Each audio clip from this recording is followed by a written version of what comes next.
ฟืนเขาเตรียมมาจากบ้านเรียบร้อยนี่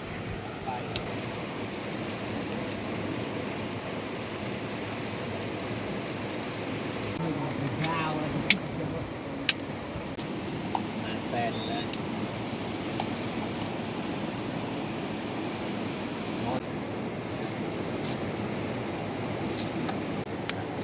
ดอกจอแต่กาตายยันล่าง รวยเลยนี่ ตัดใส่ถ้วย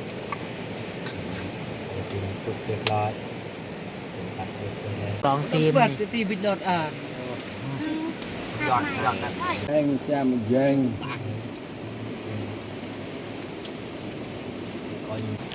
นี่นี่แหละหน่อไม้เที่ยวหาหลังจากที่เขากินข้าวแล้วนี่แต่เขาสิกราบทักทายสบายดีแล้วก็สวัสดีเบิร์ดทุกคนยินดีต้อนรับเข้าสู่ซองบ่อดวง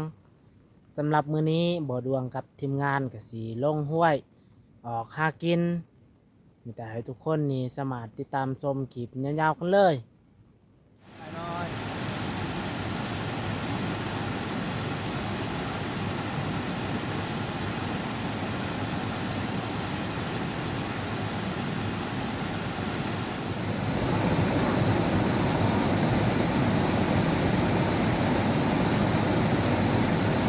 ไปดิสิ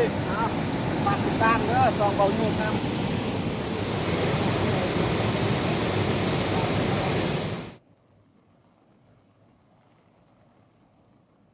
ทีมงานของเฮาก็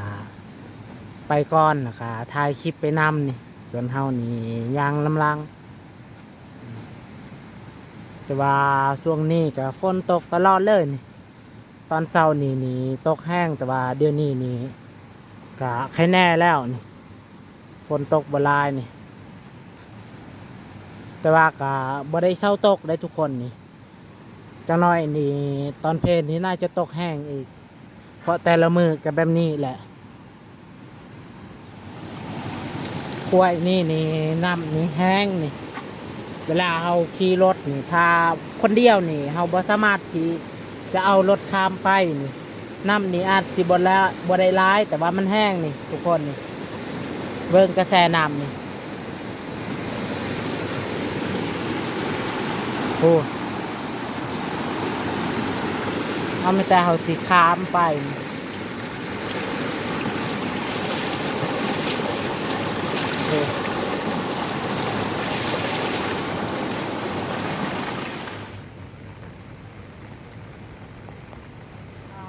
บอลนี่มันเตือนนี่เมื่อวานเมื่อเช้านี่แหละมันเตือนรถนี่บ่สามารถไปเลยนี่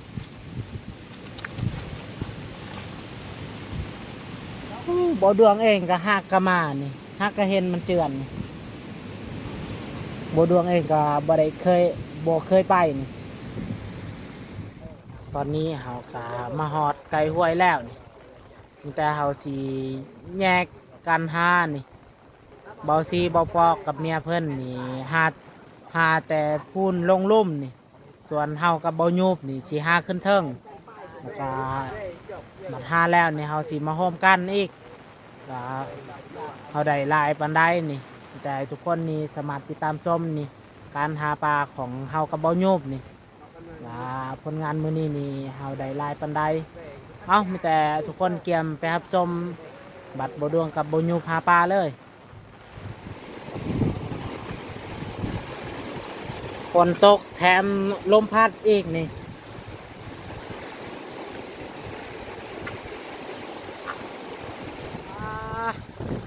ฝนตกนี่แถมลมพัดอีกนี่มาลมนี่โคตรแรงเลย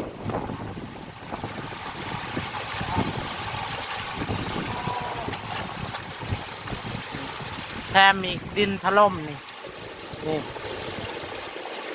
การไปการมาก็ยากแต่เราคอยระมัดระวังเอาและ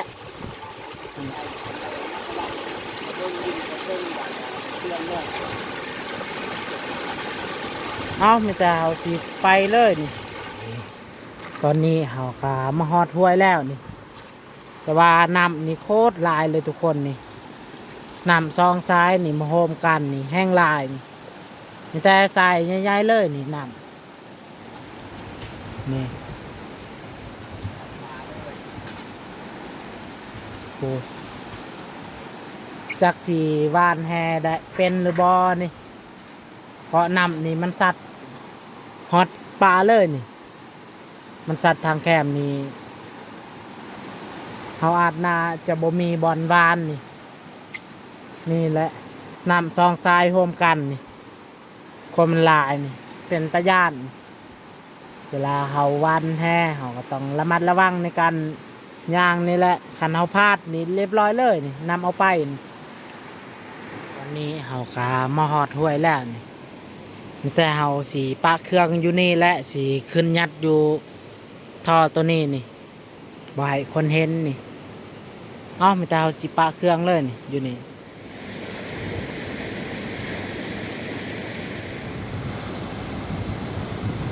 แต่เฮาสีวานแห่เลยนี่พอตอนนี้ก็ฝนตกนี่แต่ว่าตอนเฮาว่านแห่นี่เฮาอาจสีบ่ได้ท้ายนี่เนื่องจากเขาท้ายบ่เป็นนี่เบิ่งเส้นทางนี่การไปการมานี่เฮาท้ายก็ค่อนข้างยากมีแต่บัดเฮาว่านแห่แล้วนี่มีแต่เฮาสิมาเบิ่งผลงานมีแต่ให้ทุกคนนี่มาลุ้นผลงานนี่แต่ว่าตอนว่านนี่เฮาบ่ได้ท้ายให้ทุกคนได้เห็นนี่มีแต่เฮาสิเกียมว่านแห่เลย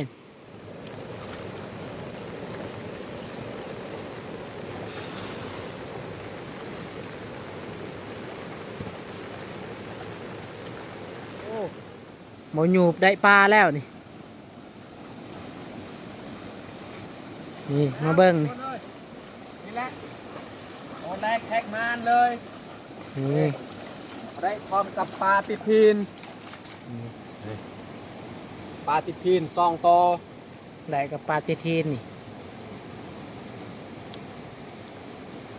ปลากัว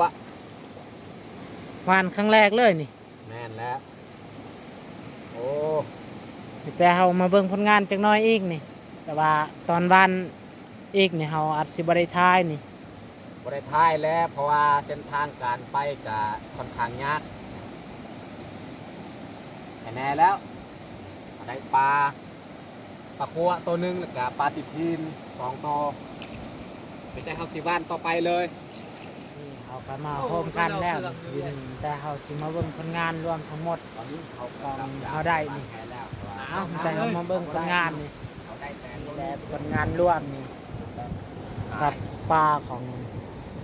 หายยืงกับยายมุกดานี่มาร่วมกันอีกนี่เบิดเท่านี้แหละ3ทีมเอาหากิน นี่แหละผลงาน มารวมกับอายยืงกับยายมุกดานี่นี่แต่เขาสิมาดึงดังไฟอยู่นี่นี่บอนนี้นี่ทีมงานของเฮาก็เฮ็ดเรียบร้อยแล้วนี่บอลดังไฟนี่ ฟืนเขาเตรียมมาจากบ้านเรียบร้อยนี่เราต้องกลัวไว้เพราะว่าต้องบดคือจากบ้านอยู่ป่านี่ อายยืงนี่เราเอาฟืนนี่มาจากบ้านนี่เพิ่นนี่เตรียมครบสุดเลยนี่ของอายยืงนี่ฟืนนี่เพิ่นก็เอามาจากบ้านนี่อยู่ป่านี่เฮาหาฟืนยากนี่จังไดบ่โยมนี่ โอ้ยบ่ได้แล้วเพราะว่าน้ำนี่ลาย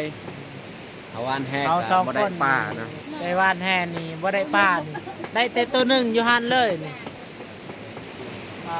มื้อนี้นี่อีกอย่างก็น้ำลายนี่เฮาบ่ค่อยได้มีบอลวานแห่นี่น้ำนี่สัตว์ฮอดปลาเลยนี่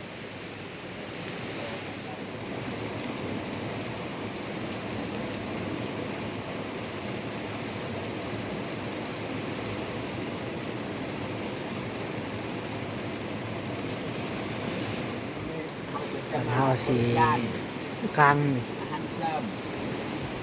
วันเฮาสิรีฟนเลยสิกินข้าวอยู่ในนี่นี่จักหน่อย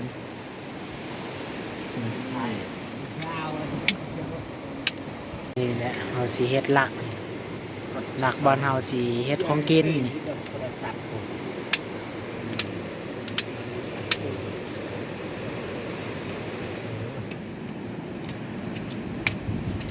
เนื้อไอ้รองเปล่า จะ Gam.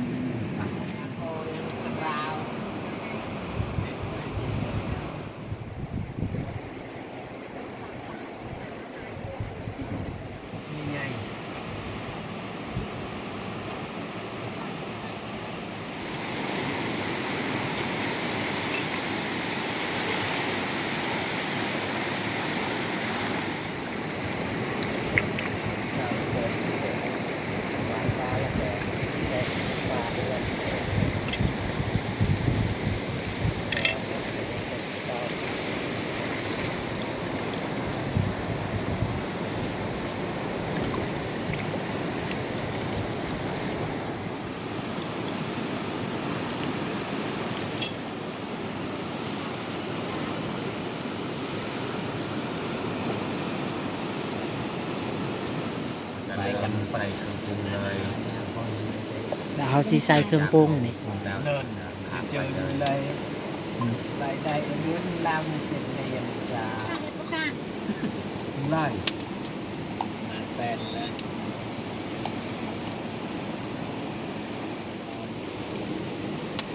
อะไรมันจะไหน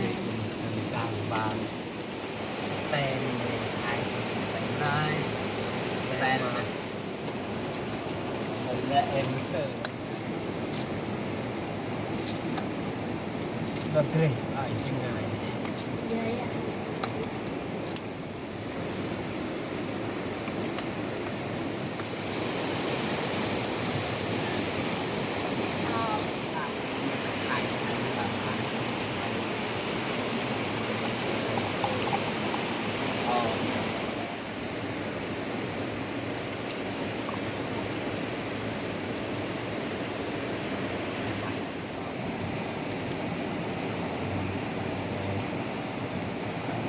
ตบเลยกันจ้ามันดีกับมือ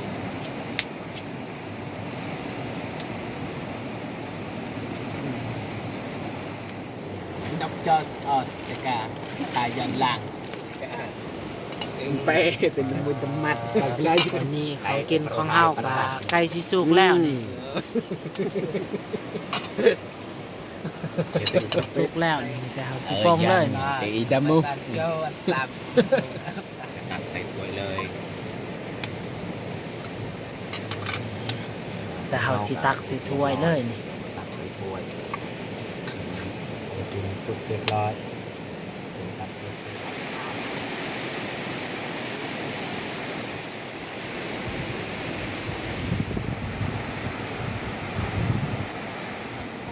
หนาว ลอง แต่ ซิมก่อน ไอ้ยึงลองซีมนี่ ตีบิดรถอ่ะ ยอดกัน แซ่บแต่เฮาสิเตรียมไปกินข้าวเลยนี่ตอนนี้ของกินของเฮาก็เฮ็ดสำเร็จเรียบร้อยแล้วแต่เฮาสิกินข้าวเลย มาทุกคนนี่มากินข้าวน้ำกันนี่ มือ กินข้าวหลายคนกับเบาโยบไอ้ยึงนี่แล้วก็เบาปอกเบาซีนี่มากินข้าวน้ำกัน น้อง นี่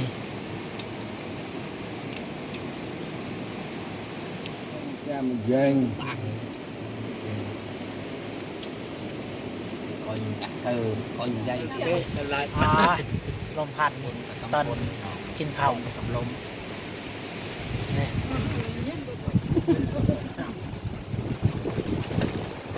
ตอนนี้เฮาก็กินข้าวเรียบร้อยแล้วนี่มีแต่เฮาสิพักผ่อนอยู่นี่ข้าวนึ่งแล้วก็สิเลาะหาหน่อไม้นี่เพราะป้าเฮาก็บ่ได้มีแต่เฮาสิหาหน่อไม้แล้วเอาเมื่อบ้านป้าก็ค่อนข้างยากนี่ช่วงนี้น้ำก็หลายนี่เฮาหาป้าก็บ่ได้เอามีแต่เฮาสิพักผ่อนเลยนี่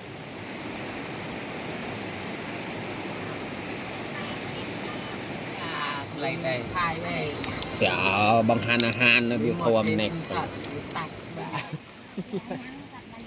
นี่แหละหน่อไม้เที่ยวหาหลังจากที่เขากินข้าวแล้วนี่แต่เขาสิปอกนี่ตอนนี้ทีมงานของเฮากะปอกแล้วนี่เครื่องหนึ่งนี่